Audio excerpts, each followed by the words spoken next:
बिस्मिल्लाहिर्रहमानिर्रहीम। स्टूडेंट्स कैसे हैं आप सब लोग। स्टूडेंट आज हम शुरू करेंगे एक्सरसाइज नंबर 7.2 में हमने फाइंड आउट करना है slope and inclination of a line. तो सबसे पहले हम देखते हैं कि ये स्लोप है क्या चीज़। तो इसके लिए आप देखें कि आपके पास डेफिनेशन है स्लोप और ग्रेडियंट ऑफ अ लाइन। तो आप देखें कि जब हमने किसी ढलवान पर किसी प्लेन पर हमने चढ़ना होता है तो हम दो तरह से डिस्टेंस कवर करते हैं, एक हम हॉरिजेंटली और एक हम वर्टिकली। ठीक है, तो हॉरिजेंटली जो है इसको अगर हम रन कहें और इसको हम राइज कहें तो हमारे पास जो स्लोप है वो इन दोनों की रेशो बनती है। The measure of steepness ratio of a rise to the run is termed as slope और gradient of the inclined path and is denoted by m is equal to rise over run, यानी कि rise जो है वो अगर आपके पास y axis है तो y over x is equal to tan alpha, यानी कि हमें पता है परपेंडिकुलर ओवर बेस जो है वो tan अल्फा के इक्वल आती है। ठीक है, इन एनालिटिकल ज्योमेट्री स्लोप और gradient m of a non-vertical straight line with as its inclination is defined by m is equal to tan alpha. If L is horizontal, यानी कि जो लाइन आपने ये लगाई है L, if L is horizontal it's slope is zero. ठीक है, तब ये अगर हॉरिजेंटल होगी, ठीक है ना, इस ये हॉरिजेंटल होगी तो इसकी स्लोप ज़ीरो होगी। And if L is vertical, बिल्कुल सीधी, then its slope is undefined. ठीक हो गया, तब तो स्लोप है ही नहीं। If alpha lies between 0 degree and 90 degree M is positive, तो m की वैल्यू जो है वो क्या आएगी, पॉजिटिव, यानी कि स्लोप की वैल्यू पॉजिटिव आएगी।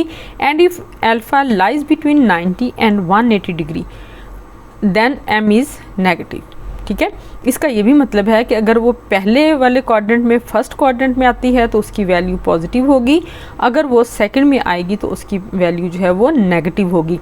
अब देखें इस शक्ल में जो दी गई है इसमें ये जो है आप सपोज कर लें ये आपके पास फर्स्ट क्वाड्रेंट है। ठीक है, ये आपके पास फर्स्ट क्वाड्रेंट है, ये आपके पास सेकंड क्वाड्रेंट है।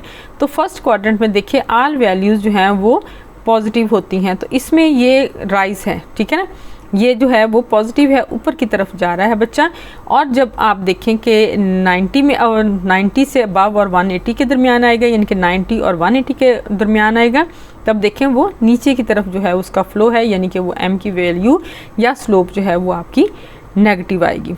ठीक हो गया, तो हमने स्लोप जो है वो इस फार्मूले से मालूम कर लेनी है। अब यह है कि स्लोप और gradient of a straight line joining 2 points. अब 2 पॉइंट्स को अगर स्लोप ने ज्वाइन किया हुआ है तब आपने स्लोप को कैसे मालूम करना है, यानी कि अगर लाइन जो है वो आपकी 2 पॉइंट्स के दरमियान से गुजरती है। अब देखें कि अगर हमारे पास एक नॉन वर्टिकल लाइन है एल, ठीक है, ये हमारे पास एक नॉन वर्टिकल यानी कि एक ढलवान शेप में लाइन है एल।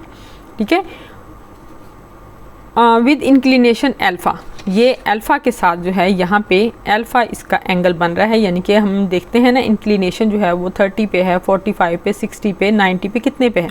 ठीक है, 90 पे तो वो परपेंडिकुलर हो जाएगी, वहाँ पे इसकी इंक्लिनेशन 0 हो जाएगी। तो अल्फ़ा जो है वो इसकी इंक्लिनेशन है एल। तो if a non vertical line L, ये एल लाइन है with inclination alpha passes through 2 points, 2 points है P एंड Q। ठीक है, पासिस P एंड Q। अब P के पॉइंट्स हैं x1 y1 और Q के पॉइंट हैं x2 y2। Then the slope और gradient m of L is given. तब स्लोप जो है वो इस लाइन की स्लोप जो है वो किस तरह दी जाएगी, m is equal to x2 minus x1 over x2 minus x1, sorry, m is equal to y2 minus y1 over x2 minus x1 tangent alpha. ठीक है, तब आपने इस फार्मूले से या इस इक्वेशन से आपने स्लोप फाइंड आउट करनी है इन 2 पॉइंट्स की। ठीक है, जो इस स्लोप पे दिए गए हैं या जो स्लोप जो है वो इन 2 पॉइंट्स के दरमियान से गुजर रही है। अच्छा, m जो है उसकी स्लोप अगर वो 2 पॉइंट्स के दरमियान से गुजर रही है इफ़ P और Q के दरमियान से, तो m जो है वो y2 minus y1 over x2 minus x1 के इक्वल होगी। अच्छा, अगर हमने दोनों लाइंस का परपेंडिकुलर या पैरेलल देखना है तो दोनों line, if 2 lines L1 and L2 with slopes m and m2 respectively are parallel if and only if m equal to m2, यानी कि वो सिर्फ उसी सूरत में पैरेलल हो सकती हैं लाइंस अगर m1 और m2 दोनों की स्लोप जो है वो इक्वल होगी। और परपेंडिकुलर हो सकती हैं, perpendicular if and only if m1 equal to -1/m2। अगर दोनों लाइंस जो हैं उनका परपेंडिकुलर, उनका यानी कि प्रोडक्ट जो है उनका वो m1 m2 इक्वल टू -1 के इक्वल होगा, और वो उसी सूरत में परपेंडिकुलर होगी जब वो उनका ऑपोजिट और नेगेटिव होगा, ठीक है ना। यानी कि वो उसका रेसिप्रोकल भी और उसका ऑपोजिट होगा, और जब हम इन दोनों को मल्टीप्लाई करेंगे तो वो उनका -1 होगा, ठीक है। अब है equation of a straight line parallel to the X axis और perpendicular to the Y axis. यानी कि अगर कोई लाइन ऐसी है जो एक्स के पैरेलल है लेकिन वाई के परपेंडिकुलर है तो वो कैसे आएगी। अब देखें ये तीनों सिचुएशन दी गई हैं, ये तीन सिचुएशन इस तरह दी गई हैं कि ये जो है ए जो है वो ग्रेटर देन 0 है, यानी कि ए की जो पॉइंट है वो पॉजिटिव है। तो अब देखें ये ओरिजिन से ये एक्स एक्सिस से ऊपर है, ये लाइन एक्स एक्सिस से ऊपर है। अब ये पैरेलल टू एक्स एक्सिस है, ये परपेंडिकुलर टू वाई एक्सिस है, और एल जो है वो एक्स एक्सिस के पैरेलल है, यानी कि ये लाइन जो है ये एक्स एक्सिस के पैरेलल है लेकिन वाई एक्सिस के परपेंडिकुलर है और पॉजिटिव है। नेक्स्ट देखें ये इससे बिलो है, ओरिजिन से बिलो है, it's mean A less than 0, यानी कि ए जो है वो नेगेटिव है। तो यहाँ पर एल जो है ये लाइन जो है ये अब भी एक्स एक्सिस के पैरेलल होगी और वाई एक्सिस के परपेंडिकुलर होगी, लेकिन अब इसके पॉइंट्स जो है वो नेगेटिव होंगे या ये बिलो दी ओरिजिन होगी। अब अगर ये ऑन वाई एक्सिस है, ऑन ओरिजिन है, अगर ये ऑन ओरिजिन है तो यहाँ पर ए की वैल्यू 0 होगी, एक्स एक्सिस वाई एक्सिस दोनों इसके 0 होंगे। अब ये एल जो है लाइन जो है ये पैरेलल टू एक्स एक्सिस होगी और परपेंडिकुलर टू वाई होगी अगर ये लाइन इस पॉइंट पर यानी कि ओरिजिन पर वाक़ई होगी, ठीक है जी। अच्छा, अब यही लाइन जो है अगर हम इस लाइन को करें कि ये पैरेलल टू एक्स एक्सिस नहीं है बल्कि वाई एक्सिस है और परपेंडिकुलर एक्स एक्सिस है, ठीक है ना, यानी कि parallel to Y axis and perpendicular to X axis है, तब क्या होगा, तब ये पैरेलल आएगी वाई एक्सिस के और परपेंडिकुलर होगी एक्स एक्सिस के, ठीक है। अगर ये पॉजिटिव है यानी कि ग्रेटर देन 0 है तो ये ओरिजिन के राइट साइड पे होगी, ठीक है। तो अब देखें ये परपेंडिकुलर टू वाई एक्सिस है और parallel to perpendicular to X axis है, पैरेलल टू वाई एक्सिस है और ये ओरिजिन के राइट साइड पे है। अगर ये ओरिजिन से लेफ्ट साइड पे है तो ये माइनस है यानी कि लेस देन 0 है। अब भी ये परपेंडिकुलर टू एक्स एक्सिस है, पैरेलल टू वाई एक्सिस है, ठीक है। अब ये तीसरा जो ओरिजिन के ऊपर है यानी कि बी इसका 0 है, तब ये भी, और कंडीशन इसकी अब भी वही है कि ये पैरेलल टू वाई एक्सिस है और परपेंडिकुलर टू एक्स एक्सिस है, ठीक है जी। ये कुछ बेसिक पॉइंट्स जो हैं ये आप समझ लें, बाकी जो क्वेश्चन है साथ साथ आप क्वेश्चन करेंगे तो आपको एक्सरसाइज समझ आ जाएगी। Standard form of equation of a straight line, intersects of line. अब आपने इंटरसेप्ट्स जो हैं वो इसके मालूम करने हैं जब लाइन जो है वो स्ट्रेट लाइन, अब ये passes through X axis and Y axis. If a line intersects X axis at point A and 0 then A is called a intercept of line. अगर ये देखें ये इंटरसेक्ट कर रही है यहाँ पे एक्स एक्सिस को, तो इसके पॉइंट्स हैं ए और 0, यानी कि एक्स एक्सिस पे ए है और वाई जो है वो 0 है। इसी तरह जब ये लाइन इंटरसेक्ट कर रही है बी वाई पर, तो यहाँ पर इसके एक्स एक्सिस जो है वो 0 है और वाई की वैल्यू जो है वो बी है। If a line intersects X axis at A 0 then A is called X intercepts of line. If a line intersects Y axis at 0 B then B is called Y intercept of the line. आगे है जी slope intercept form of equation of a straight line.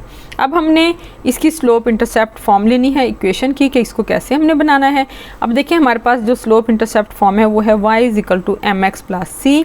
अगर हमारे पास p पे point जो है वो है एक्स वाई और ये c का पॉइंट है 0 y जो कि y एक्सिस को इंटरसेक्ट कर रही है, तो let p x y can be a arbitrary point of the straight line L with slope m and y intercept c.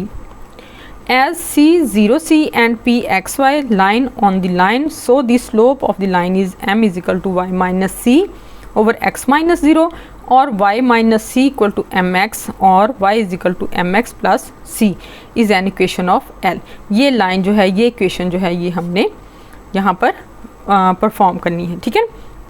चलें जी अब अपनी एक्सरसाइज स्टार्ट करते हैं। 7.2 फर्स्ट क्वेश्चन है इसका, find the slope and inclination of the line joining the points -2, 4, 5, 11। ये 2 points हैं जिनको लाइन जो है ज्वाइन कर रही है, हमने इसकी स्लोप फाइंड आउट करनी है।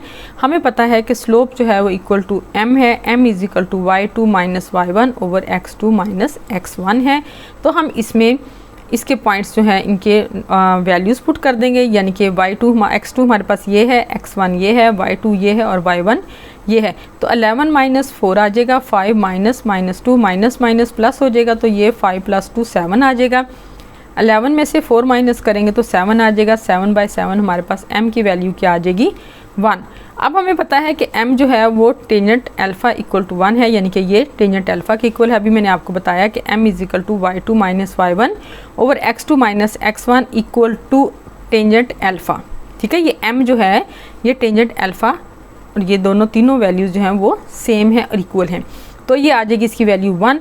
तो अल्फ़ा टेंजेंट इन्वर्स लेंगे हम 1 का, तो ये आ जाएगा 45 डिग्री। तो इसकी इंक्लिनेशन जो है वो है 45 डिग्री। ठीक है ना, यानी कि स्लोप इसकी 1 है और इंक्लिनेशन जो है इसकी वो है 45 डिग्री। ठीक है, अब हम सेकंड लेते हैं पार्ट इसका 3 और -2, 2 और 7। इसमें भी हम लेंगे स्लोप इज इक्वल टू, ये मैं आपको यहाँ लिख भी देती हूँ, ये टेंजेंट अल्फ़ा ये साथ लिख लें, ये इसके साथ ही है। ठीक है, slope m is equal to y2 minus y1 और x2 minus x1 equal to tangent alpha, ये इंक्लिनेशन के लिए है। y2 की वैल्यू है हमारे पास 7 माइनस -2 y1 की वैल्यू है, ये x2 की वैल्यू है, ये x1 की वैल्यू है। ठीक है, इनको हम करेंगे सॉल्व, तो ये आ जाएगा 7 + 2 9 और ये -1 आ जाएगा, तो ये आंसर इसका आ जाएगा -9। स्लोप इसकी आ गई है -9। अब हम मालूम करते हैं इसका थीटा यानी कि इसका एंगल। तो m is equal to tangent alpha equal to -9, tangent alpha है हमारे पास -9, अल्फ़ा हमारे पास टेंजेंट इन्वर्स -9 आ जाएगा। तो alpha equal to 180 minus tangent alpha -9। तो ये हम इसमें से इसको माइनस करेंगे इस वैल्यू को, तो हमारे पास अल्फ़ा की वैल्यू जो है वो कितनी आ गई है, 96.39। आपको मालूम है जैसा मैंने आपको बताया। अब हम करेंगे पार्ट 3, इसके पॉइंट्स हैं 4, 6, 4, 8। स्लोप है हमारे पास m is equal to y2 minus y1 over x2 minus x1। अब हमने इनकी वैल्यूज़ पुट कर देनी है, 8 minus 6, 4 minus 4 equal to 2/0 equal to infinity, undefined. ठीक है, स्लोप हमारे पास अनडिफाइंड है, तो हमने इसका लेना है कि हमारे पास आ जाएगा tangent alpha, m is equal to tangent alpha equal to infinity. Infinity का हम इन्वर्स लेंगे टेंजेंट का, तो हमारे पास आ जाएगा 90 डिग्री, यानी कि ये इंक्लाइंड प्लेन नहीं है बल्कि ये परपेंडिकुलर वर्टिकल लाइन है। इसका मतलब है इसकी इंक्लिनेशन जो है वो 90 है और ये परपेंडिकुलर लाइन है। ठीक है जी, अब हम करते हैं क्वेश्चन नंबर 2। ठीक है, क्वेश्चन नंबर 2 जो है वो है हमारे पास, by means of slopes show that the following points lie on the same line. अब आपने ये शो करना है कि ये जो पॉइंट्स दिए गए हैं ये सेम लाइन पर लाई कर रहे हैं। Slope of a side A B. ठीक है, फर्स्ट हम लेंगे ए बी का, m1 is equal to y2 minus y1 x2 minus x1। इनकी हमने वैल्यूज़ पुट कर दी हैं, y2 माइनस y1 और x2 माइनस x1 की, इनको हमने ऐड किया तो वैल्यू हमारे पास आ गई है 4। अब हम लेते हैं slope of a side B C equal to m2 is equal to y2 minus y1 x2 minus x1। इसकी भी हमने वैल्यूज़ पुट की हैं, तो हमारे पास आंसर जो है वो कितना आ गया, 4।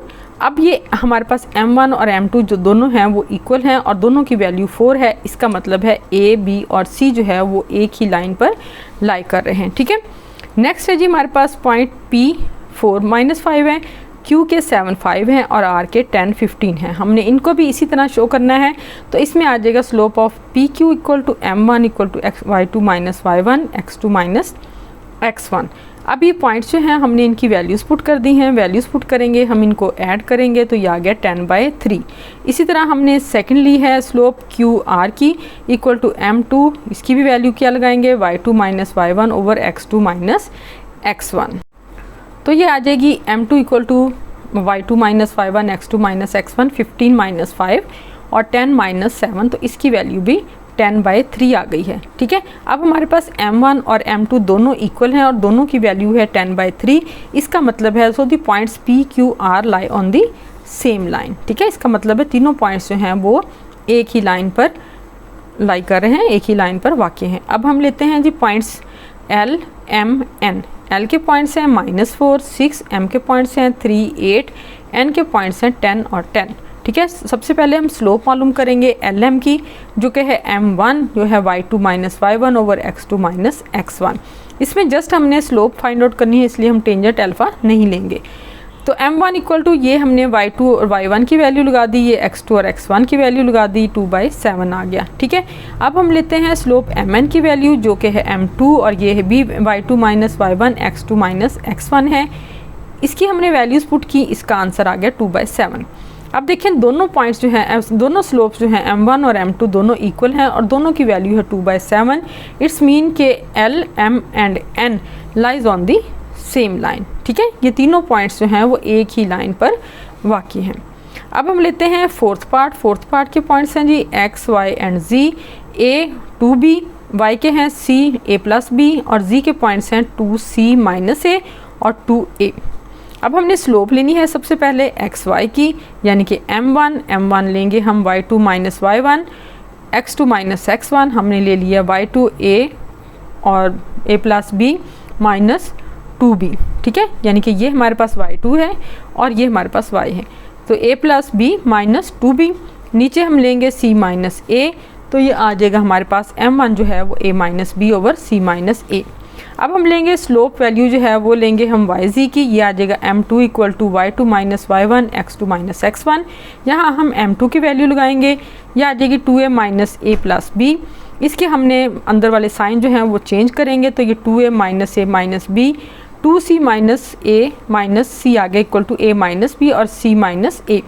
अब देखें कि a b दोनों इक्वल हैं, a माइनस और दोनों की वैल्यू जो है वो a माइनस b है और c माइनस a है। इसका मतलब है x, y और z जो हैं वो तीनों पॉइंट्स जो हैं वो सेम लाइन पर लाई कर रहे हैं, यानी तीनों पॉइंट्स जो हैं वो एक ही लाइन पर वाक़ई हैं जी। अब करेंगे क्वेश्चन नंबर 3। क्वेश्चन नंबर 3 है find k so that the line joining a, b and the line joining c and d are parallel और परपेंडिकुलर। यानी कि हमने यहाँ पे k की वैल्यू फाइंड आउट करनी है, जबकि हमारे पास एक लाइन है जिसको a और b ज्वाइन कर रहे हैं, यानी कि जो दो पॉइंट a और b से मिलकर बनी है। a के पॉइंट्स हैं 7 और 3, b के पॉइंट्स हैं k और -6 और लाइन ज्वाइनिंग और एक लाइन जो c और d से मिलकर बनी है। c के पॉइंट्स हैं -4 और 5, d के पॉइंट्स हैं -6 और 4। यानी कि हमारे पास 2 लाइन्स हैं, एक a और b से मिलकर बनी है, दूसरी c और d से मिलकर बनी है। हमने k की वैल्यू फाइंड आउट करनी है, जबकि लाइन जो हैं वो पैरेलल और परपेंडिकुलर हैं। ठीक है ना, सबसे पहले हम देखते हैं जो पैरेलल लाइन है उसमें पॉइंट्स a और b। ठीक है, पहले हमने इसकी स्लोप फाइंड आउट करनी है। स्लोप है हमारे पास ab equal to m1 y2 minus y1 over x2 minus x1 equal to y2 की वैल्यू है -6। ठीक है, और y1 की वैल्यू है 3, तो y2 माइनस y1 यानी कि -6 माइनस 3 बाई k माइनस 7, तो -9 ओवर k माइनस 7। तो m1 जो है उसकी वैल्यू आ गई, जो स्लोप है उसकी a और b की वो है -9 ओवर k माइनस 7। अब हम स्लोप फाइंड आउट करेंगे c और d की, यानी कि m2। तो m2 है हमारे पास m2 minus m1 over y2 minus y1 over x2 minus x1। ठीक है, यहाँ पॉइंट्स हैं हमारे पास c और d के। ये हमने m2 की वैल्यू फाइंड आउट की, इनके y2 माइनस y1 की वैल्यूज़ यहाँ पुट कर दी हैं, x2 माइनस x1 की। इनको हमने सॉल्व किया, हमारे पास वैल्यू आ गई -1/2, माइनस से माइनस कैंसिल हो जाएगा, 1/2 आ जाएगी m2 की वैल्यू। अब अगर हम कहते हैं कि दोनों लाइंस जो हैं वो पैरेलल हैं, अगर दोनों लाइंस जो हैं वो पैरेलल हों तो m1 और m2 तो इक्वल हो जाएगा। ठीक है, हमने पहले देखा है कि m1 और m2 अगर इक्वल हों, इनके दोनों की स्लोप्स अगर इक्वल हों तो लाइंस पैरेलल होंगी।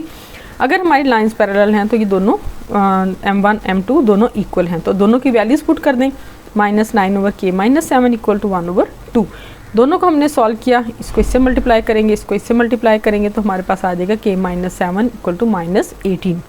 तो k की वैल्यू कितनी आ जाएगी, -18 प्लस 7 यानी कि -11। तो ये k की वैल्यू आ गई उस टाइम पे जब दोनों लाइंस पैरेलल थी।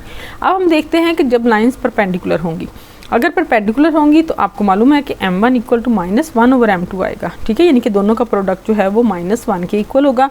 हमने m1 और m2 की वैल्यूज लगा दी हैं, इन दोनों को हम मल्टीप्लाई करेंगे। इस वैल्यू को हम 9 ऊपर वाली को ऊपर वाली से, नीचे वाली को नीचे वाली से मल्टीप्लाई करेंगे, तो हमारे पास आ जाएगा -9 over 2 into k minus 7 equal to -1।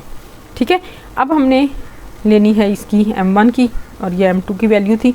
अब हमने इन दोनों को -9, ठीक है, और इक्वल टू -2, इसको इधर मल्टीप्लाई कर दिया हमने, ठीक है ना।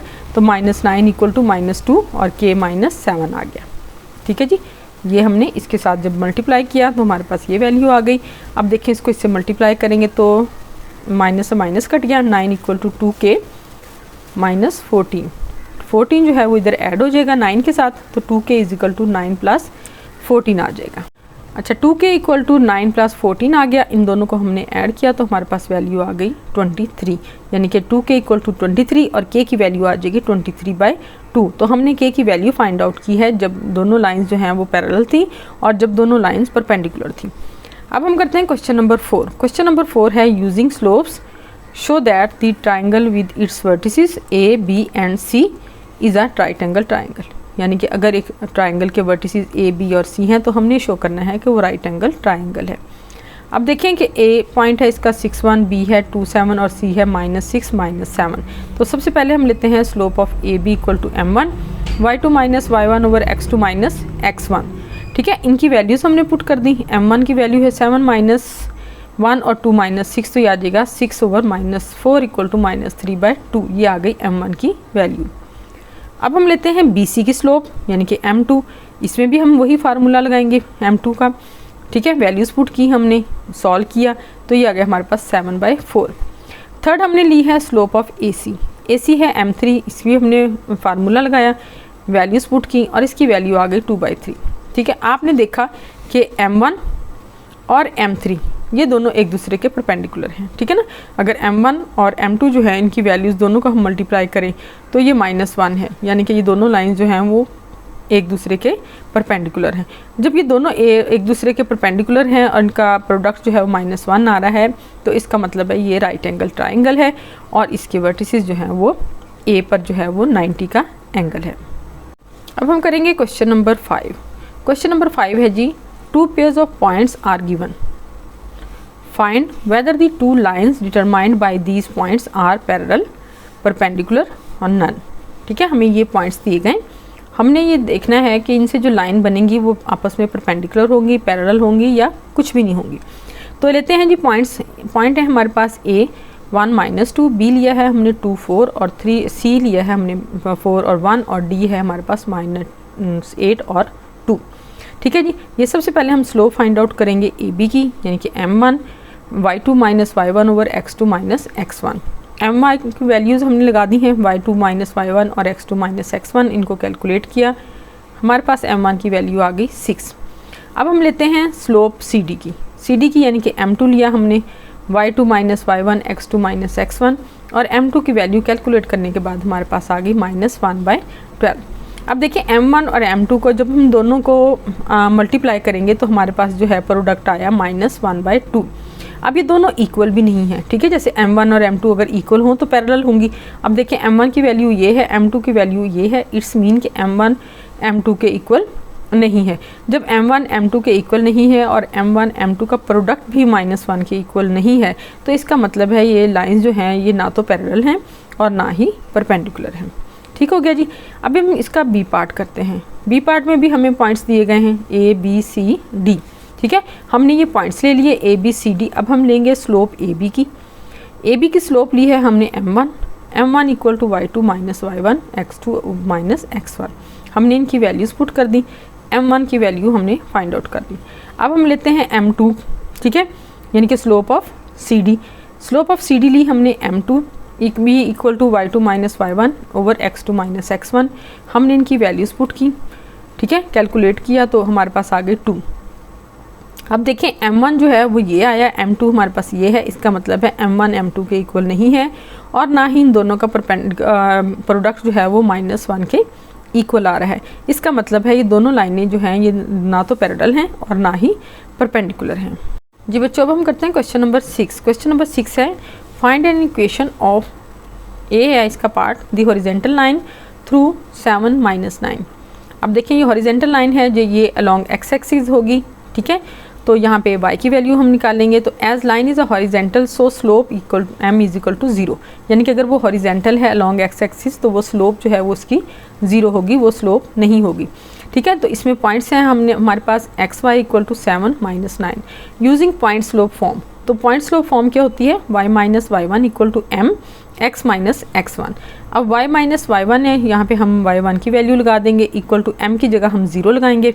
ठीक है, m की जगह हमने 0 लगा दिया है, तो x माइनस 7, तो 7 ये x1 की जगह हमने 7 लगा दिया। तो अब देखें ये आ जाएगा y प्लस 9 इक्वल टू 0। ठीक है, y की वैल्यू आ गई क्योंकि x जो है वो हमारा हॉरिजॉन्टल लाइन पे था। अच्छा, दी वर्टिकल लाइन थ्रू -5 3। अब देखें ये वर्टिकल है, ये अलोंग y एक्सिस है। as vertical line does not intersect y axis, so the equation is x equal to -5, तो x प्लस 5 इक्वल टू 0 आ जाएगा। ठीक है, अच्छा जी, नेक्स्ट है हमारे pass through a -6 5 having slope 7। अब स्लोप जो है उसकी 7 है और हमारे पास पॉइंट्स जो हैं वो x1 और y1 है, -6 और 5। ये हमारे पास पॉइंट्स और वैल्यूज़ आ गई m की यूजिंग पॉइंट स्लोप फॉर्म। अब पॉइंट स्लोप फॉर्म क्या है हमारे पास, y minus Y one equal to m, ये स्लोप आ गई। ठीक है, m x minus x1, slope की वैल्यू हमने 7 लगा दी, y1 की ये लगा दी और x1 की ये लगा दी, तो y माइनस 5 आ जाएगा। 7 है, x प्लस 6 आ गया। ठीक है, तो अब इसको इससे मल्टीप्लाई करेंगे तो ये y माइनस 5, 7x प्लस 42 आ गया। 7x minus Y equal to -42 minus 5 आ गया। इनको ऐड करेंगे तो ये -47 आ जाएगा। तो हमारे पास इक्वेशन जो है वो आ जाएगी 7x minus Y plus 47 equal to 0। तो ये हमने जो पॉइंट्स दिए गए थे उनकी मदद से हमने ये इक्वेशन जो है वो बना ली है। अब हम लेते हैं D point through 8 minus 3 having slope 0। अच्छा स्टूडेंट, अब देखें यहाँ पे ये जो हम slope point slope form use करें ना, आपने सब क्वेश्चंस में ये आपने लेनी है इक्वेशन। ठीक है, ये इक्वेशन लेनी है। चंद चीज़ें हैं इसमें जो आपने याद रखनी है। आपको एक्सरसाइज शुरू में मुश्किल लगेगी लेकिन ये मुश्किल है नहीं। ठीक है, आप जब इसकी 1-2 दफ़ा प्रैक्टिस करेंगे तो ये आपको बहुत अच्छे तरीके से आ जाएगी। बस आप लोगों ने इसको परेशान नहीं होना और इसको प्रैक्टिस करना है। आपको पता है प्रैक्टिस जो है वो इंसान को परफेक्ट बना देती है। तो आपने खुद मेहनत करनी है, तो खुद मेहनत करते हैं जो बच्चे वही कामयाब होते हैं। ठीक है, आपने किसी उस पर नहीं, आसरे पे नहीं रहना कि जी हमें कोई बताएगा, हमारी जगह कोई करके दिखाएगा, हमारी जगह कोई क्वेश्चन सॉल्व करेगा। नहीं, जब तक आप खुद नहीं करोगे तो आपको क्वेश्चन जो है वो नहीं आएंगे। अब आपने खुद इंटरेस्ट अपने अंदर डेवलप करना है। जब आपका इंटरेस्ट मैथ में डेवलप होगा तभी आपको मैथ जो है वो बहुत अच्छे तरीके से आ भी जाएगा और आपको इंटरेस्टिंग भी लगेगा। तो आप देखें कि हमने तमाम क्वेश्चन में जो है वो ये जो है वो यूज़ कर रहे हैं। तो आपने ये इक्वेशन याद रखनी है। जो चीज़ इसमें फार्मूला है, जो भी इक्वेशन है वो आपने याद रखनी है कि स्लोप का फार्मूला फाइंड आउट करने का क्या है, इक्वेशन फॉर्म करने का फार्मूला क्या है। ठीक है, तो ये चीज़ें हैं कुछ जो आपने याद रखनी है। यहाँ पे हमारे पास x1 की वैल्यू जो है वो 8 है, y1 की वैल्यू जो है -3 है, वो आपने यहाँ से देख लेनी है।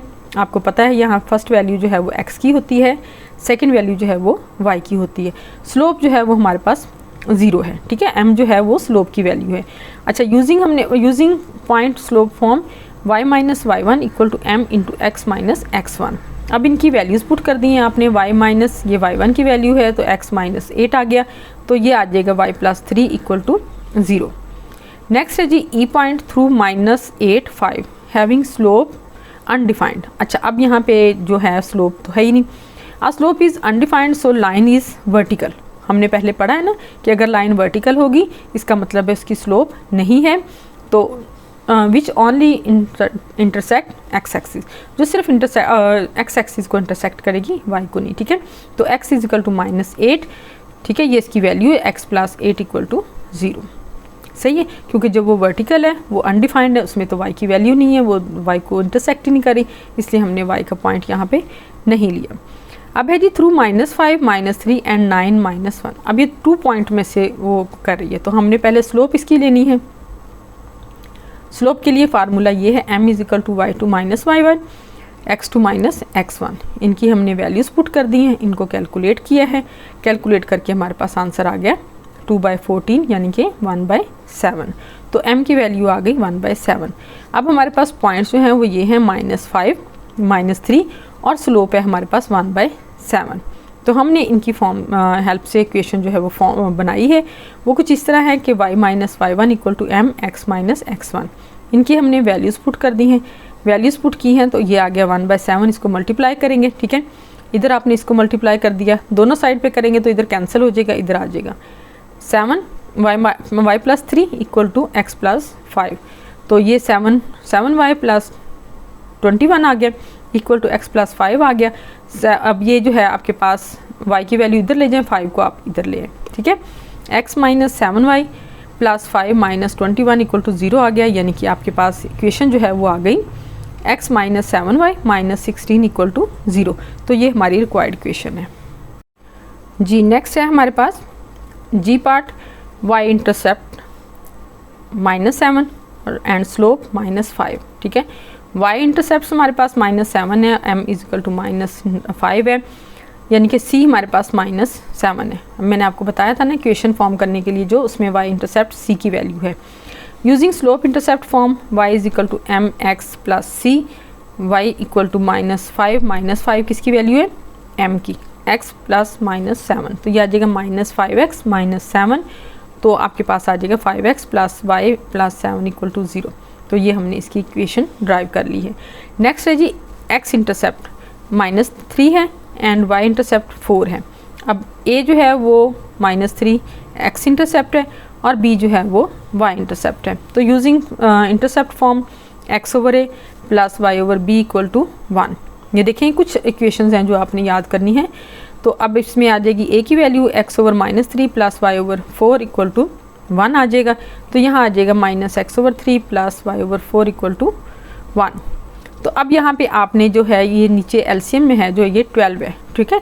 आपने पूरी एक्सरसाइज को 12 के साथ मल्टीप्लाई कर देना है। आपको पता है ना, जब फ्रैक्शन में होता है तो हम उसका एलसीएम लेते हैं, और अगर एलसीएम डिफरेंट वैल्यूज़ का हो तो हम उसको मल्टीप्लाई करते हैं। तो यहाँ पे हमने इसको मल्टीप्लाई किया, 12 आ गया। 12 के साथ इसको मल्टीप्लाई करेंगे, इसको करेंगे और इसको करेंगे, तो यहाँ आ जाएगा हमारे पास -4x, यहाँ आ जाएगा +3y, यहाँ आ जाएगा 12। तो ये हमारे पास इक्वेशन आ गई। इसको आप लिखेंगे -4x + 3y - 12 = 0। इनके साइन चेंज करेंगे हम, तो हमारे पास वैल्यू आ जाएगी 4x - 3y + 12 = 0। ठीक हो गया जी। अब हम करते हैं आई पार्ट है इसका, x इंटरसेप्ट = -9 एंड स्लोप = -4।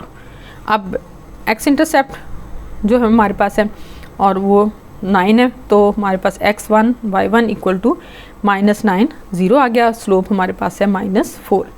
तो हमने अब इसकी पॉइंट स्लोप फॉर्म यूज़ करनी है, y - y1 = mx - x1। तो अब आपको याद है जब हमने पहला दूसरा पार्ट किया उसमें y इंटरसेप्ट था, तो अब हमारे पास x इंटरसेप्ट है, तो y माइनस यहाँ 0 आ जाएगा, -4 x - 9 आ गया, तो ये x + 9 हो जाएगा, ठीक है। -4 × x + 9 मल्टीप्लाई करेंगे तो -4x - 36 आ जाएगा, इधर ये y आ जाएगा, ठीक है। तो ये आ जाएगा हमारे पास 4x + y + 36 = 0। तो ये हमारे पास इक्वेशन आ गई इन पॉइंट्स की मदद से। अब हम करते हैं क्वेश्चन नंबर 7। क्वेश्चन नंबर 7 है, find an equation of the perpendicular bisector of the segment joining the points A 3, 5 and B 9, 8। सबसे पहले हम लेंगे इसकी स्लोप AB की, ठीक है। Slope of AB = m1 y2 - y1 x2 - x1। देखें कितने क्वेश्चंस में आप लोगों ने ये स्लोप का फार्मूला जो है वो यूज़ कर लिया है, अब आपको अच्छे तरीके से आ गया होगा। तो m1 लेनी है हमने y2 की वैल्यू -y1 की वैल्यू, x2 की वैल्यू -x1 की वैल्यू, इनको हमने किया कैलकुलेट, ये आ गया 3/6 और ये आ गया 1/2, यानी कि m1 की वैल्यू कितनी आई 1/2। अच्छा, अब हम लेते हैं इसका mid point of a segment AB = x1 + x2/2 y1 + y2/2। तो ये दोनों मिड पॉइंट के फाइंड आउट करने का पॉइंट्स हैं। तो 3 + 9/2 ये आ जाएगा 5 + 8/2, इनको कैलकुलेट किया तो 12/2 13/2 आ गया, यानी कि इस मिड पॉइंट हमारे पास क्या आ गए 6 और 13/2। अब हमारे पास मिड पॉइंट भी आ गया, स्लोप की वैल्यू भी आ गई। तो स्लोप ऑफ परपेंडिकुलर बाइसेक्टर हमारे पास क्या है, अब ये परपेंडिकुलर है तो हम लेंगे m × 1/m1, ठीक है। तो हमने इनकी वैल्यूज़ पुट की हैं इसमें, तो ये हमारे पास आ गया -2। तो अब ये है हमारे पास x1 y1 = 6 13/2, यानी कि x की वैल्यू ये है, y की वैल्यू ये है। अब हमने यहाँ पे पॉइंट स्लोप फॉर्म यूज़ करनी है, यानी कि y - y1 = mx - x1। तो यहाँ पे हम लगाएंगे जी y माइनस y1 की वैल्यू 13/2 माइनस 2m की वैल्यू है, और यहाँ हम लगाएंगे x माइनस 6। ठीक है, तो ये इसको हम सॉल्व करेंगे। ठीक है, ये 2 जो है हमने मल्टीप्लाई कर दिया इसके साथ भी और इधर भी। इधर मल्टीप्लाई करेंगे तो कैंसिल हो जाएगा, इधर करेंगे तो हम ये आ जाएगा जी 2। ठीक है, 2y माइनस ये इसके साथ मल्टीप्लाई होगा तो ये दोनों कैंसिल हो गए। ठीक है, तो यहाँ आ गया 2y माइनस ये आ गया 13 इक्वल टू, अब ये जो 2 था इसको हमने मल्टीप्लाई कर लिया था -2x और +12। ठीक है, और ये जो 2 हमने डिवाइड किया मल्टीप्लाई किया था इसके साथ ये 2 ये है, इसको अब हम करेंगे तो -4x + 24 आ जाएगा। ठीक है, ये देख लें यहाँ पॉइंट ज़रा ध्यान से कि ये जो 2 हमने मल्टीप्लाई किया था इधर भी कर दिया, इधर भी कर दिया और इधर भी कर दिया, तीनों तरफ कर दिया, लेकिन इस पॉइंट को इस -2 को हम इससे पहले यहाँ पे मल्टीप्लाई कर चुके हैं। ठीक हो गया अंडरस्टैंड कि ये पॉइंट ये जो 2 है ये हमने इन तीनों के साथ मल्टीप्लाई कर दिया है, और जो ये वाला 2 है ये हम ऑलरेडी इसको मल्टीप्लाई कर चुके हैं। अब इसके साथ हमने मल्टीप्लाई किया तो हमारे पास ये वैल्यू आ गई। अब हमारे पास इधर है 2y माइनस 13, इधर है हमारे पास -4x + 24। ठीक है जी, अब 4x को आप इधर ले आए, 4x + 2y आ जाएगा, -13 है इसको हम उधर ले जाएंगे तो ये आ जाएगा। इसके साथ जब हम इसको करेंगे तो -13 ये 24 हम इधर ले आए तो -13 - 24 तो ये हमारे पास आ जाएगा -37। यानी कि हम सारी वैल्यू जो है वो इस तरफ ले आए ज़ीरो के, एक साइड पे सारी वैल्यू है, एक साइड पे ज़ीरो है, तो हमने इसको कैलकुलेट किया। इक्वेशन हमारे पास आ गई 4x + 2y - 36। तो ये हमने इक्वेशन ले ली है परपेंडिकुलर बाइसेक्टर की, जो कि उन 2 पॉइंट्स को मिलाता है। अब हम करते हैं क्वेश्चन नंबर 8। क्वेश्चन नंबर 8 है हमारा, find an equation of the line through -4 - 6 and perpendicular to the line having slope -3/2। अब हमने इक्वेशन जो है वो फाइंड आउट करनी है जो इन पॉइंट में से लाइन गुजरती है और वो परपेंडिकुलर है ऐसी लाइन के जो कि स्लोप जिसकी -3/2 है। ठीक है, समझ आ गई आपको कि हमने इक्वेशन फाइंड आउट करनी है जो इन पॉइंट में से गुजरती है और वो परपेंडिकुलर है उस लाइन के जिसकी स्लोप ये है। ठीक है, अब हमने सबसे पहले स्लोप मालूम करनी है। स्लोप क्या है, m1 -3/2 ये हमें दी गई है। ठीक है ना, स्लोप जो है वो हमें दी गई है। अब स्लोप रिक्वायर्ड लाइन की स्लोप जो है वो कौन सी है, चूँकि वो परपेंडिकुलर है इसलिए स्लोप जो है वो -1/m1 यानी कि 2/3 आ जाएगी। अब देखें ये दोनों लाइंस जो हैं, ये दोनों स्लोप जिन लाइंस की हैं वो दोनों लाइंस एक दूसरे के परपेंडिकुलर है। ठीक है ना, ये आपको पता ना, इसको आप इससे मल्टीप्लाई करेंगे तो इनका आंसर जो है -1 आएगा। इसका मतलब है वो लाइन जिसकी स्लोप ये है और वो लाइन जिसकी स्लोप ये है दोनों एक दूसरे के परपेंडिकुलर हैं। ठीक है, आगे आपने पॉइंट यूज़ किए जिनमें से लाइन गुजर रही है। ठीक है, और स्लोप उसकी ये है, तो इसकी इक्वेशन क्या बनेगी, उसकी इक्वेशन है जी y - y1 = m x - x1। ठीक है, आपने इसकी वैल्यू लगा दी y1 की, यहाँ पे लगेगी वैल्यू x1 की, इनको हमने कर लिया कैलकुलेट। अब ये 2/3 है तो 3 से हम मल्टीप्लाई करेंगे इस साइड को भी। ठीक है ना, पहले आप देखेंगे ये y + 6 आ गया = 2/3 है, x + 4 है। अब हमने 3 से इसको मल्टीप्लाई कर दिया तो 3 × y + 6 = 2 × x + 4 आ गया। इसको मल्टीप्लाई करेंगे 3 के साथ, इसको मल्टीप्लाई करेंगे 2 के साथ, तो ये आ जाएगा 3y + 18, ये आ जाएगा 2x + 8। इनको कैलकुलेट कर लें। ठीक है, 2x - 3y + 8 - 18 = 0। इनको कैलकुलेट किया तो 2x - 3y - 10 = 0। तो ये हमारे पास वो इक्वेशन आ गई उस लाइन की जो पॉइंट्स -4 और -6 में से गुजरती है और जो परपेंडिकुलर है उस लाइन की जिसकी स्लोप -3/2 है। ठीक हो गया जी। नेक्स्ट है हमारे पास क्वेश्चन नंबर 9। क्वेश्चन नंबर 9 है, find the equation of the line through 11 - 5 and parallel to a line with slope -24। अब देखें, अब हमने उस लाइन की इक्वेशन फाइंड आउट करनी है जो इन पॉइंट्स में से गुजरती है और जो उस लाइन के पैरेलल है जिसकी स्लोप -24 है। ठीक है, तो सबसे पहले हम देखते हैं slope of line, given line m1 -24 और स्लोप ऑफ रिक्वायर्ड लाइन। अब हमें पता है अगर वो पैरेलल है तो जाहिर है वो इसके इक्वल होगी। ठीक है ना, तो स्लोप ऑफ रिक्वायर्ड लाइन कितनी है, वो भी उसके बराबर है कि m1 बराबर है m के और वो भी -24 है। ठीक है, जब हमें कंडीशन दी गई है अगर परपेंडिकुलर लाइन थी तो हमने उनका ले लिया था ऑपोजिट उसका कि -3/2 था तो 2/3 ले लिया था। अब यहाँ पे ये पैरेलल है तो हमने ये दोनों लाइंस इक्वल ले ली हैं। ठीक है, दोनों की स्लोप इक्वल है। अब हम यूज़ करेंगे इन पॉइंट्स को लेके कि इनकी इक्वेशन कौन सी लेनी है। तो हम using point 11 - 5 and slope -24 required equation हमारे पास क्या बनेगी, y - y1 = m × x - x1। तो ये आ जाएगा y - -5 = -24, इसमें है x - 11। तो y + 5 = -24x + 264, इसको इससे मल्टीप्लाई करेंगे तो +264 आ गया। अब हमने इसको कैलकुलेट कर लेना है, ठीक है। इस दोनों वैल्यूज़ को आप इधर ले आएँ, 2x + y + 5 - 264 = 0। ये सारी वैल्यूज़ जो हैं वो सारी हम जो है ये वाली वैल्यूज़ हम दूसरी तरफ ले गए, तो ये आ गया। अब इसको कैलकुलेट कर लें, 24x + y - 259 = 0, इसको इसमें से माइनस कर दिया, ठीक है। तो हमारी जो रिक्वायर्ड इक्वेशन है वो आ गई 24x + y - 259 = 0। ये इसको मैंने इसलिए ब्लॉक में किया है ताकि ये प्रोमिनेंट हो जाएंगे। देखिए हर आंसर को जो है वो आप ब्लॉक के अंदर कर लें या अंडरलाइन कर दें, इससे चेक करने वाले को आसानी होती है और आपका आंसर जो है वो भी प्रोमिनेंट हो जाता है। और स्टूडेंट आपने जो क्वेश्चन है वो बहुत अरेंज के साथ करिए करें, उनकी अरेंजमेंट सही रखा करें ताकि देखने वाले जो है वो उसको भी अच्छा महसूस हो और उसको हर स्टेप जो है वो अच्छे तरीके से समझ आ जाए। अब हम करेंगे question number 10।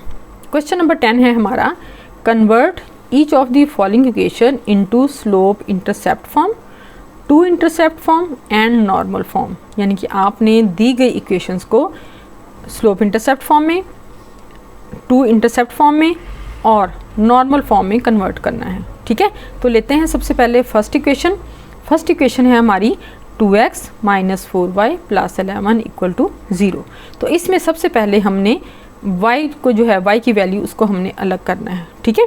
Slope intercept form में हमने y की वैल्यू को सबसे पहले अलग करना है, तो ये आ जाएगी 4y = 2x + 11। अब हमने y के साथ जो भी वैल्यू मल्टीप्लाई हो रही है, डिवाइड हो रही है, जो भी वैल्यू है उसको हमने डिवाइड कर देना है। अब ये मल्टीप्लाई हो रही है, इसको हमने दूसरी तरफ डिवाइड कर देना, तो y = 2x + 11/4 आ गया। अब हम इनको अलग अलग करेंगे, यानी कि 2x/4 कर दिया और 11/4 कर दिया। अब इसको डिवाइड किया तो ये आ गया y = 1/2x + 11/4।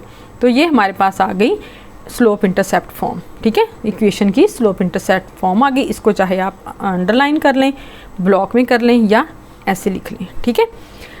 फिर हम इसी इक्वेशन को 2x - 4y + 11 = 0 को अब हम करेंगे टू इंटरसेप्ट फॉर्म में। तो हम सबसे पहले c की वैल्यू यानी कि 11 को दूसरी तरफ ले जाएंगे, तो ये आ जाएगा 2x - 4y = -11। अब हमने पूरी इक्वेशन को -11 के साथ डिवाइड कर देना है, यानी कि 2x/-11 -4/-11 और -11/-11। यहाँ हमारे पास आ जाएगा 1, ये आ जाएगी हमारे पास वैल्यू x। अब ये जो इसके साथ है वैल्यू, ये भी हम इसको डिवाइड कर देंगे, यानी कि 2x है तो ये x/11/2 हो जाएगी, ये नीचे आ जाएगा, ठीक है। यानी कि x/-11/2 + y/11/4 = 1 आ जाएगा। तो ये आ जाएगी हमारे पास two intercept form of equation. इन इक्वेशंस के बारे में डिटेल के साथ दिया हुआ है उसमें चैप्टर में, आप वहाँ से एक दफ़ा रीडिंग कर लें। नेक्स्ट है जी, अब हम इसको चेंज करेंगे, कन्वर्ट करेंगे नॉर्मल फॉर्म में। नॉर्मल फॉर्म के लिए हम क्या करेंगे जी, 2x - 4y + 11 = 0।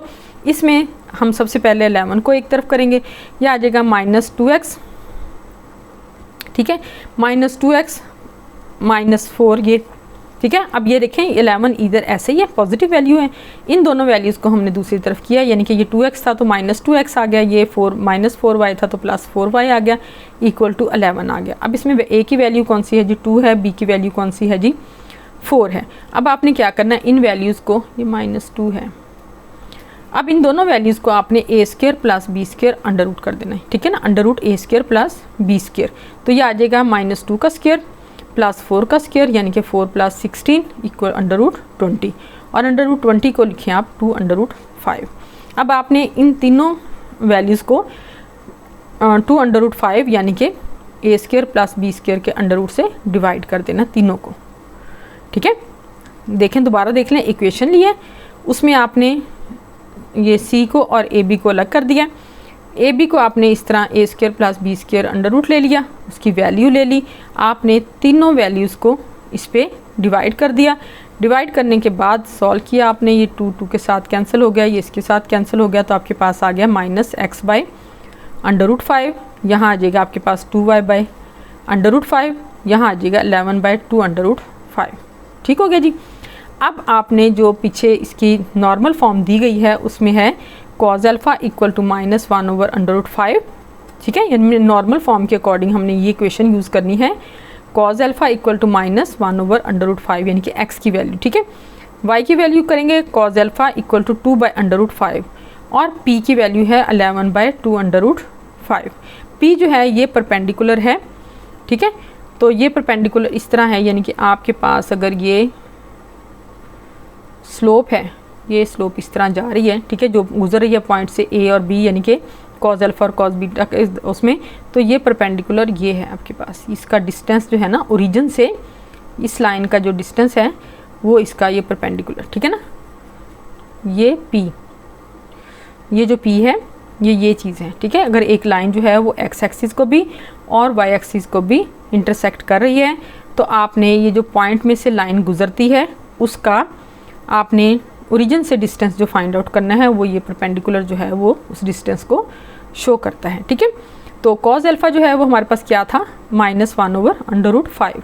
आपने अल्फ़ा की वैल्यू लेनी है, cos का आपने इन्वर्स ले लिया, alpha is equal to cos inverse -1/√5।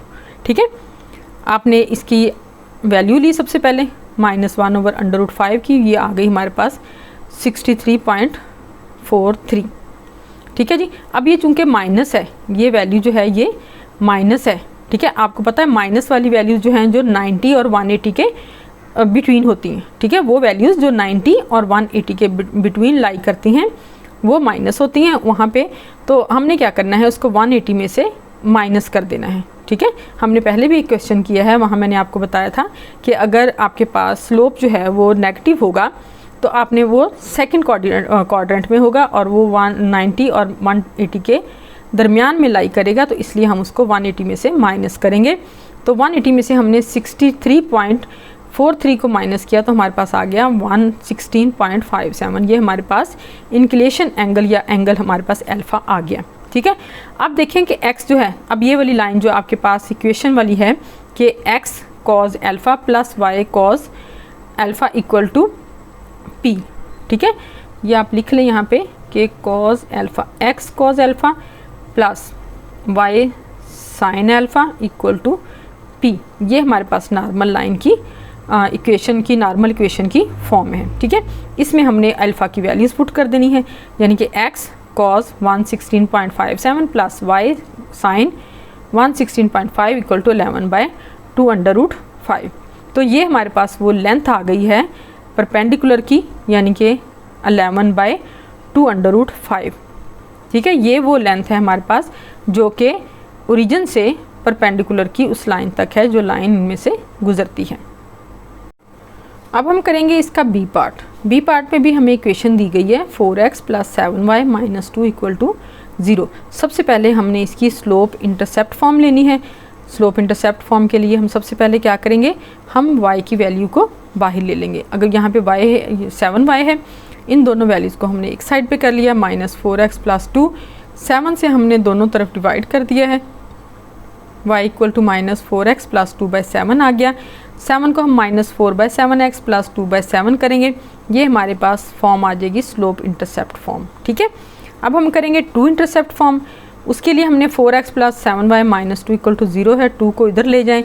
फिर आपने क्या करना है, इस इक्वेशन में 2 से दोनों साइड पे डिवाइड कर देना है। तो आप करेंगे 4x/2 + 7y/2 = 1 आ जाएगा। ठीक है, तो ये आ जाएगा इसके साथ कैंसिल होकर 2x + 7/2y = 1, और ये आ जाएगी हमारे पास x को हमने डिवाइड कर दिया 1/2। ठीक है, और इसी तरह 7/2 को हमने कर दिया कि 7 को करेंगे हम 2/7, तो हमारे पास आ जाएगा x/1/2 + y/2/7 = 1। ये हमारे पास आ गई 2 इंटरसेप्ट फॉर्म ऑफ इक्वेशन। अब हम लेते हैं student normal form. Normal form के लिए हमने क्या किया था, हमने इक्वेशन लिखी है 4x + 7y - 2 = 0। सबसे पहले हम 2 को एक साइड पे रखेंगे, 4x + 2y = 2 आ गया, ये हमारे पास c की वैल्यू। ठीक है, अब हमारे पास a की वैल्यू ये है, b की वैल्यू ये है, हमने किया a² + b² √, इनकी वैल्यूज़ पुट की। इनके हमने स्क्वायर लिए, हमारे पास आ गया √65। हमने इस वैल्यू को, इस इक्वेशन को √65 से डिवाइड कर दिया। डिवाइड किया, अब 4x बाय √65, 7y बाय √65 और 2 बाय √65। अब हम लेंगे इनके अल्फ़ा की वैल्यू।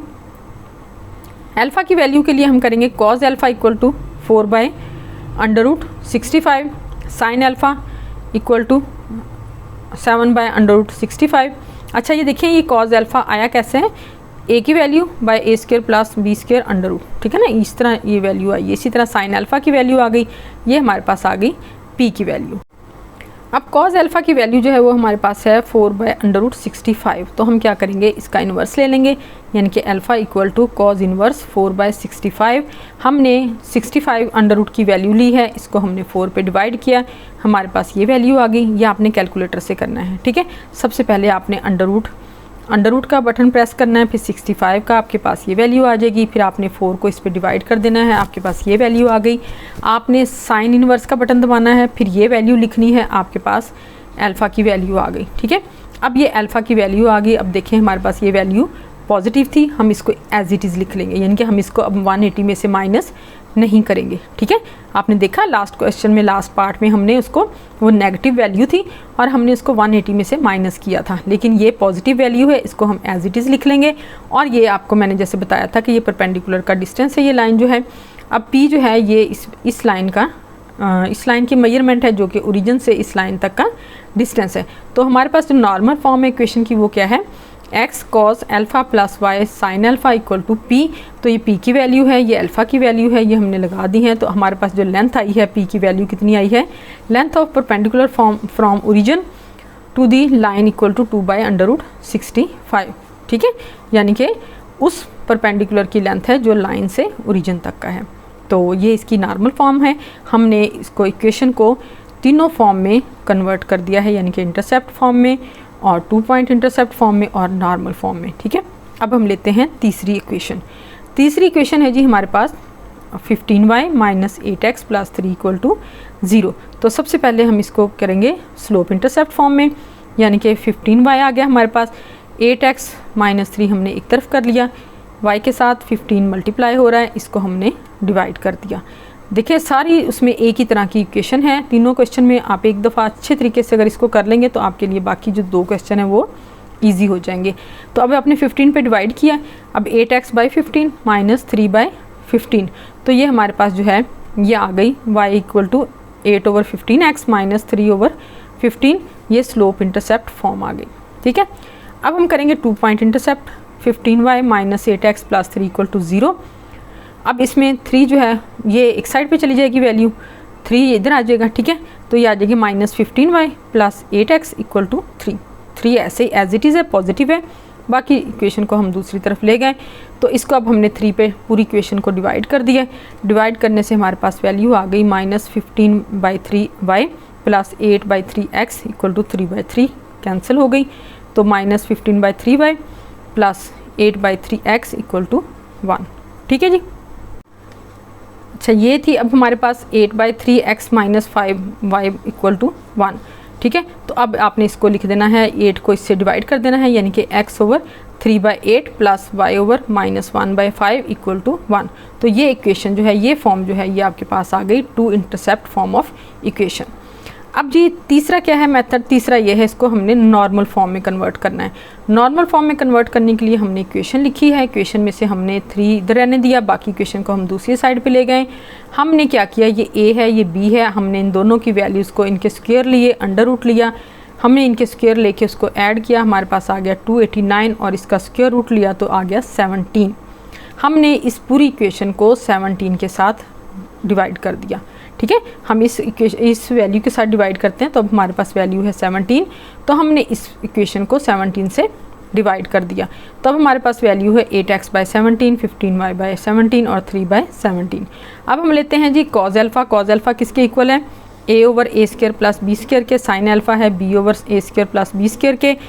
cos अल्फ़ा लिया 8/17 आ गया, साइन अल्फ़ा है हमारे पास माइनस 15/17 और p की वैल्यू है 3/17। अब हम लेंगे अल्फ़ा की वैल्यू।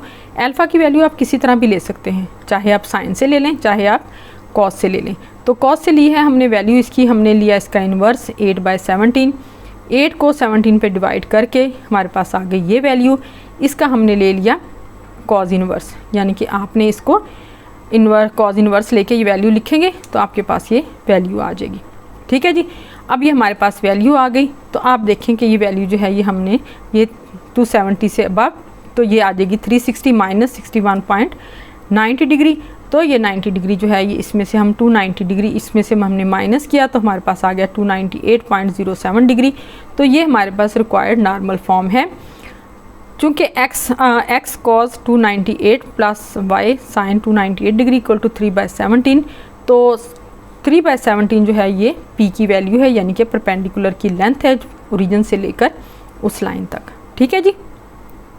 अब हम करते हैं क्वेश्चन नंबर 11। क्वेश्चन नंबर 11 है हमारा, in each of the following check whether the two lines are parallel, perpendicular, neither parallel nor perpendicular. ठीक है, आपने जो दो लाइंस आपको दी गई हैं, इक्वेशंस दी गई हैं लाइंस की, आपने देखना है इनकी स्लोप लेके कि ये लाइंस जो हैं ये पैरेलल हैं, परपेंडिकुलर हैं या कुछ भी नहीं है। ठीक है, तो सबसे पहले हम लेते हैं ए पार्ट, 2x + y - 3 = 0। ठीक है, इसमें हम a अगर लें 2 को, b लें हम 1 को, ठीक है, y की वैल्यू को 1 लें, तो आप इसकी स्लोप फाइंड आउट करें पहले, यानी कि m1 है -a/b। ठीक है, इसमें 2 और ये 1 आ गया और c आ गया -3। c की तो ज़रूरत भी नहीं है आपको। ठीक है, तो आपने क्या करना है, -ab की वैल्यू फाइंड आउट करनी है, -2/1 यानी कि -2। अब हम लेंगे सेकंड इक्वेशन, 4x + 2y + 5 = 0। ठीक है, इसमें हमने m2 यानी कि -a/b की वैल्यू ली, जो कि हमारे पास आ गई -4/2 यानी कि -2। अब आपने देखा कि m1 की वैल्यू भी -2 है और m2 की वैल्यू भी -2 है। इट्स मीन कि m1 और m2 दोनों इक्वल हैं, इसका मतलब है लाइन जो हैं वो पैरेलल हैं। ठीक हो गया जी। नेक्स्ट है हमारे पास 3y = 2x + 5। सेकेंड इक्वेशन है 3x + 2y - 8 = 0। अब इससे हमें लेंगे m1 है -a/b, तो m1 है -2/3 यानी कि 2/3, ये कैंसिल हो जाएंगे, 2/3 आ जाएगा। सेकेंड इक्वेशन हम लेते हैं 3x + 2y - 8 = 0। यहाँ हमने a b c की वैल्यूज़ ली, m2 है -a/b = -3/2, m2 है हमारे पास -3/2। अब देखें कि अगर हम दोनों को m1 और m2 को मल्टीप्लाई करें 2/3 × -3/2, तो इनका जो आंसर है वो आएगा -1। अगर m1 m2 का आंसर आता है -1 यानी कि इनका प्रोडक्ट का आंसर -1 है, इसका मतलब है दोनों लाइंस जो हैं वो परपेंडिकुलर हैं। ठीक है ना, तो लाइंस जो हैं वो परपेंडिकुलर हैं। अब हम लेते हैं इसका सी पार्ट। सी पार्ट है हमारे पास 4y + 2x - 1 = 0, x - 2y - 7 = 0। 2x + 4y - 1 = 0 है, इसमें -a/b की वैल्यूज़ लेंगे तो -2/4 आ जाएगा, यानी कि देखिए 2/4 आ गया, तो -1/2 आ गई m1 की वैल्यू। इसी तरह अब हम लेंगे सेकंड इक्वेशन, यानी कि x - 2y - 7 = 0। इसमें a b की वैल्यूज़ ली हमने, m2 = -a/b यानी कि -1/-2 1/2 आ गया। ठीक है, तो m2 हमारे पास आ गया 1/2। अब हम लेते हैं इसका प्रोडक्ट m1 × m2 -1/2 × 1/2, तो ये आ गया -1/4 नॉट इक्वल टू -1, यानी कि इनका प्रोडक्ट -1 नहीं है, इसका मतलब है ये परपेंडिकुलर नहीं है। अच्छा, अब m1 और m2 इक्वल भी नहीं है। ठीक है, m1 और m2 की वैल्यूज़ इक्वल भी नहीं है, इसका मतलब है ये लाइंस जो हैं ये पैरेलल भी नहीं है। अब ये दोनों लाइन जो हैं ना तो परपेंडिकुलर हैं और ना ही पैरेलल हैं। आपने देखा स्टूडेंट, इस क्वेश्चन में हमें 3 इक्वेशन दी गई थी, 3 इक्वेशंस के पेयर दिए गए थे, जिनमें से एक पैरेलल है, एक परपेंडिकुलर है और तीसरा जो है वो ना तो परपेंडिकुलर है और ना ही पैरेलल है। अब हम करते हैं क्वेश्चन नंबर 12। क्वेश्चन नंबर 12 है जी, find an equation of the line through -4 7 and parallel to the line 2x - 7y + 4 = 0। हमने इक्वेशन लेनी है जो इन पॉइंट्स में से गुजरती है और वो पैरेलल है इस इक्वेशन के। ठीक है, सबसे पहले आप इसकी स्लोप फाइंड आउट करेंगे। स्लोप जो है वो गिवन लाइन की क्या है, m1 = -a/b, यानी कि a/b है तो -2/-7 यानी कि 2/7, ये m1 की स्लोप आ गई। ठीक है, अब a की स्लोप जो है as slope of parallel lines are same. अब देखें इसकी स्लोप और उसकी स्लोप, ठीक है, सेम आ गई हैं। तो इसका मतलब है दोनों लाइंस जो हैं वो पैरेलल हैं। Slope of required line m equal to m1 equal to 2/7, ठीक है। अगर हमारे पास एक लाइन की स्लोप ये है तो हमें पता है कि दूसरी लाइन जो है वो उसके पैरेलल है, ठीक है ना। तो अगर वो इसके पैरेलल, इसका मतलब है दोनों की स्लोप जो है वो इक्वल है, तो दूसरी की स्लोप भी, रिक्वायर्ड इक्वेशन की स्लोप भी 2/7 ही होगी। तो x1 y1 equal to -4 7। Using point slope form y minus y1 equal to m x minus x1, y minus 7 equal to 2/7 x minus -4, ठीक है। इनको सॉल्व किया, x प्लस 4 आ गया, ये आ गया हमारे पास, तो 7y माइनस 49 आ गया, ये आ गया 2x प्लस 8 आ गया। तो इनको हमने सॉल्व किया, हमारे पास इक्वेशन आ गई 2x minus 7y plus 57 equal to 0। तो इस इक्वेशन को हमने अंडर ब्लॉक कर लिया है। स्टूडेंट, इस तरह का क्वेश्चन आप पहले भी कर चुके हैं, ठीक है। तो ये हमारे पास वो इक्वेशन आ गई। अब हम करते हैं जी last question, question number 13। Question number 13 है हमारे पास, find an equation of the line through 5 minus 8 and perpendicular to the join of a minus 15 minus 8 b 10 7। यानी कि आपने इक्वेशन लेनी है जो कि इसमें से गुजरती है और वो परपेंडिकुलर है इस लाइन के जो इन दोनों में से गुजरती है, ठीक है। आपने स्लोप ली a b की, यानी कि m1 y2 minus y1 over x2 minus x1, ठीक है। आपने इसकी स्लोप ली, वैल्यूज़ आपने लिखी, कैलकुलेट किया, हमारे पास आ गई m1 की वैल्यू 15/25, ठीक है। और इसको हमने सॉल्व किया तो हमारे पास m1 आ गया 3/5। अब आपको पता है जो रिक्वायर्ड लाइन है वो इसके परपेंडिकुलर है, ठीक है। तो m is equal to -1 over m1, यानी कि ये इसके उलट आ जाएगी। m2 जो है ये m माइनस 5/3। अब m की वैल्यू है 3/5, m की वैल्यू है -5/3। अब हम लगाते हैं जी x1 y1। अब देखिए कि यहाँ पे x1 और y1 इक्वल टू 5 और -8 आ गए, ठीक है। अब हम इनकी वैल्यूज़ पुट कर देंगे। m की वैल्यू हम लेंगे y minus y1 equal to m x minus x1, ठीक है। m की वैल्यू हमने ये लगा दी यहाँ पे -5/3, x1 की वैल्यू ये लगा दी, y1 की वैल्यू ये लगा दी। इनको हमने किया कैलकुलेट, क्योंकि ये 3 है -5/3, इसको दोनों तरफ हमने 3 से मल्टीप्लाई किया, तो ये आ जाएगा 3y plus 8 equal to -5 into x minus 5। इसको मल्टीप्लाई करेंगे तो -5x प्लस 25 आ गया। इधर आ जाएगा 3y प्लस 24। इन दोनों इक्वेशंस को हमने सेट किया, यानी कि 5x, ये वैल्यू इधर आ जाएंगी दोनों, 5x प्लस 3y प्लस 24 और -25। इनको कैलकुलेट किया तो इक्वेशन हमारे पास आ गई 5x plus 3y minus 1 equal to 0। और ये हमारे पास रिक्वायर्ड इक्वेशन आ गई, ठीक है। तो ये हमारा आंसर आ गया। तो स्टूडेंट, ये एक्सरसाइज जो है 7.2 आपकी कंप्लीट हो गई है। थोड़ी सी मुश्किल है आपके लिए, लेकिन जब आप बार बार प्रैक्टिस करेंगे, आप बेसिक चीज़ें जो हैं, बेसिक फार्मूले जो हैं और मालूम कर लेंगे, याद कर लेंगे, तो आपके लिए ये बहुत आसान हो जाएगी। दूसरी चीज़ ये है कि आप जब तक मैथ के लिए अपना इंटरेस्ट डेवलप नहीं करेंगे, तो जब तक ये इसको इंटरेस्टिंग नहीं ना बनाएंगे, तो आपको ये नहीं आएगा। तो आपने मेरी वीडियो को लाइक करना है और नए देखने वालों ने मेरे चैनल को सब्सक्राइब करना है।